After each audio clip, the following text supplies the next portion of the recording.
sangat setuju ya. Siapkan gugatan, siapkan tuntutan, siapkan data-data dan maju ke pengadilan. Salah satunya ya gugatan terhadap ijazah palsu. Itu juga penting ya. Ini tidak bisa dimaknai sebagai politik balas dendam ya, tapi langkah penegakan hukum untuk memberikan pembelajaran agar siapapun yang berkuasa itu tidak seenaknya. Penegakan hukumnya harus benar ya. Jadi prinsip mikul duur mendem jero itu bolehlah menjadi sebuah kebijakan kita ya. Tetapi yang namanya penegakan hukum ya harus jalan seandainya memang ada pelanggaran hukum yang harus diproses. Tapi kalau tidak ada jangan diadakan. Intinya adalah cari kebenaran bukan cari pembenaran. Tegakkan hukum secara adil ya, bukan tegakkan hukum siapa yang diadili ya. Ini ada hal yang terkait dengan upaya tuntutan orang-orang yang ingin memperkarakan Presiden Jokowi kalau nanti sudah lengser ya. Tentu penegakan hukumnya harus benar ya. Jadi prinsip mikul duur mendem jero itu bolehlah menjadi sebuah kebijakan kita ya. Tetapi yang namanya penegakan hukum ya harus jalan seandainya memang ada pelanggaran hukum yang harus diproses. Tapi kalau tidak ada jangan diadakan. Intinya adalah cari kebenaran bukan cari pembenaran. Tegakkan hukum secara adil ya, bukan tegakkan hukum siapa yang diadili ya. Dan ini ada pernyataan dari TPDI, Tim Pembela Demokrasi Indonesia ya, dari fusilatnews.com. Petrus.2 ya, Petrus Celestinus, gugatan hukum KKN dan kasus lain sudah antri menunggu Jokowi lengser. Walaupun saya pernah nyindir juga ke yang bersangkutan, kok waktu masih akrab sama Jokowi kita yang dilaporkan Petrus Celestinus, tapi it's okay, nggak apa-apa ya. Oleh Karyudi Sucaya Putra.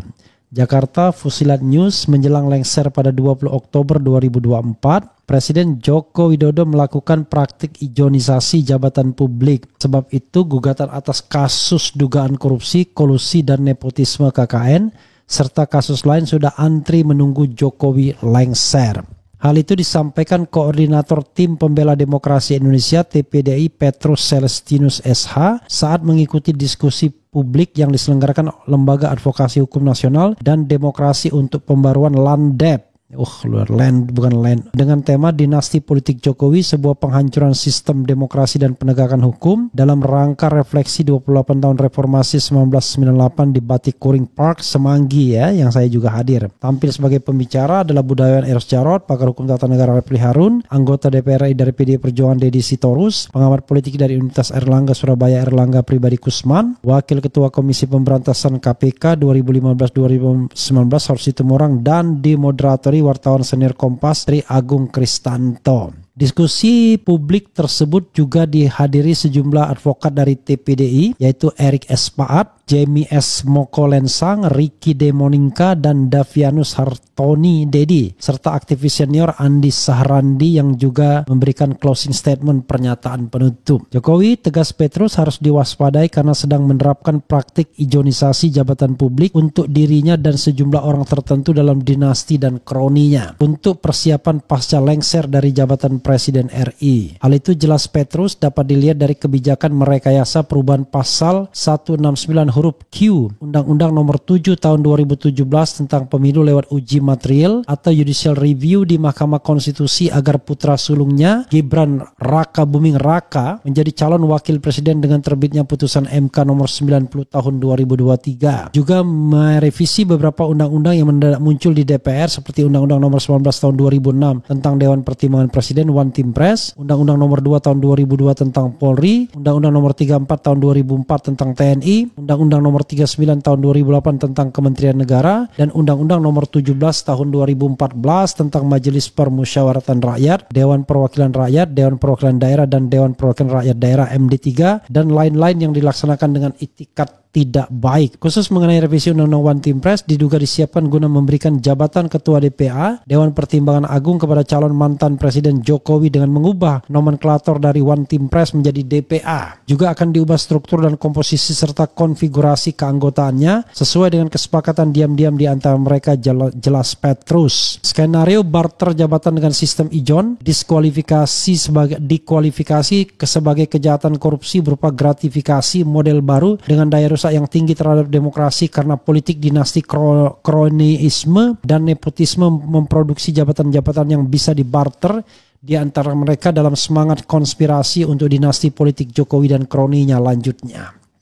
Itulah kata Petrus yang disebutkan kejahatan korupsi berupa gratifikasi karena Jokowi diduga memperdagangkan pengaruh kekuasaannya dengan imbalan jabatan untuk dirinya dan dinastinya serta kroni-kroninya manakala Prabowo dan Gibran terpilih dan dilantik sebagai presiden dan wakil presiden 2024-2029. Dengan demikian, kata Petrus, sejumlah jabatan publik akan diberikan untuk mengamankan jabatan-jabatan yang lahir dari praktik dinasti politik serta KKN.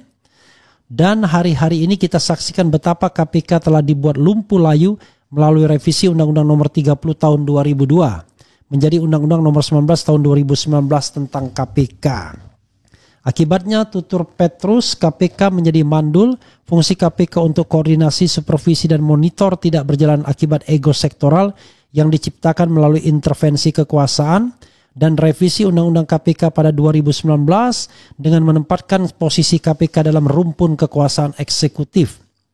Konsekuensinya, KPK kehilangan independensi dan posisi sebagai lembaga superbody, sehingga kini KPK dipastikan hanya sekadar menjadi alat pemukul bagi kekuasaan untuk memberangus orang-orang yang sedang tidak disukai atas nama pemberantasan korupsi.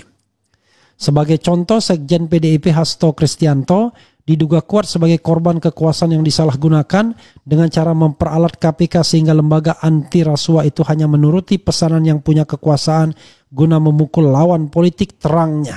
Dampaknya, masih kata Petrus, adalah pada rusaknya demokrasi dan penegakan hukum dengan segala akibat hukumnya. Petrus ya. Ya, jadi ya kalau berkuasa ya jangan kita yang dilaporkan terus, ya kan? Kemudian padahal kayak saya, Rocky dan Hersubeno, siapa lagi ya dia laporkan, itu kan orang-orang yang kritis pada pemerintahan ya, bukan orang yang mencoleng atau mencuri ya. Petrus menilai selama hampir 10 tahun Presiden Jokowi memimpin Indonesia telah terjadi penghancuran sistem demokrasi dan penegakan hukum di Indonesia, sehingga ia mengajak para relawan dan aktivis terus mengkritisi pemerintahan Jokowi, bahkan melakukan perlawanan baik melalui jalur politik di DPR maupun jalur hukum lewat proses pengadilan. Yang penting perlawanan itu dilakukan secara konstitusional, jangan anarkis, kata Petrus, yang kerap menggugat kebijakan-kebijakan pemerintah yang ia nilai melawan akal sehat. Kalau itu benar, jangan melaporkan aktivis-aktivis akal sehat ya.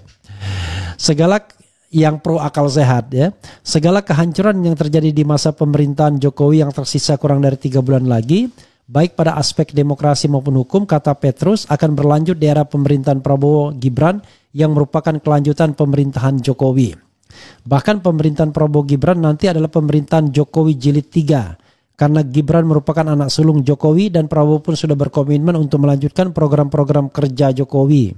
Maka pilihannya tidak lain adalah melakukan perlawanan dan persiapkan jalan menuju proses hukum terhadap Jokowi dan keluarganya, cetus Petrus. Luar biasa, cetus Petrus ya. Jika pada tahun 2001-2004 Presiden Megawati Soekarno Putri berhasil memproses hukum mantan Presiden Soeharto secara pidana dengan menjadikannya sebagai terdakwa dan diadili dalam perkara tindak pidana korupsi, maka ke depan tidak sulit dan beralasan hukum yang kuat untuk membawa Jokowi dan keluarganya untuk diproses hukum guna dimintai pertanggungjawaban pidana atas dugaan KKN serta kasus lain yang antri menunggu giliran tandasnya. Ya. Oke, sobat era sekalian, sangat setuju ya. Siapkan gugatan, siapkan tuntutan, siapkan data-data dan maju ke pengadilan. Salah satunya ya gugatan terhadap ijazah palsu. Itu juga penting ya. Jadi sobat RH sekalian, kita lihat ya bagaimana ke depannya nanti setelah Jokowi lengser ya. Kita lihat ya apakah gugatan itu ada, karena tidak hanya Petrus yang ngomong begitu tapi juga Partai Negoro, partai besutan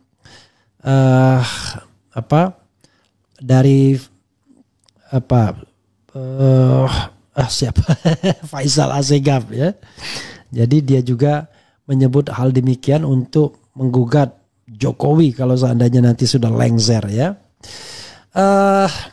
Jadi Ini tidak bisa dimaknai sebagai politik balas dendam ya, tapi langkah penegakan hukum untuk memberikan pembelajaran agar siapapun yang berkuasa itu tidak seenaknya. Ya. Tidak seenaknya bahwa kalau Anda berkuasa Anda boleh semau-maunya. Bikin rekayasa, bikin aturan ya. Kemudian menyandra orang dengan kasus-kasus hukum dan lain sebagainya. Dan secara orang Indonesia senang semua duit, senang semua kekuasaan dan lain sebagainya ya.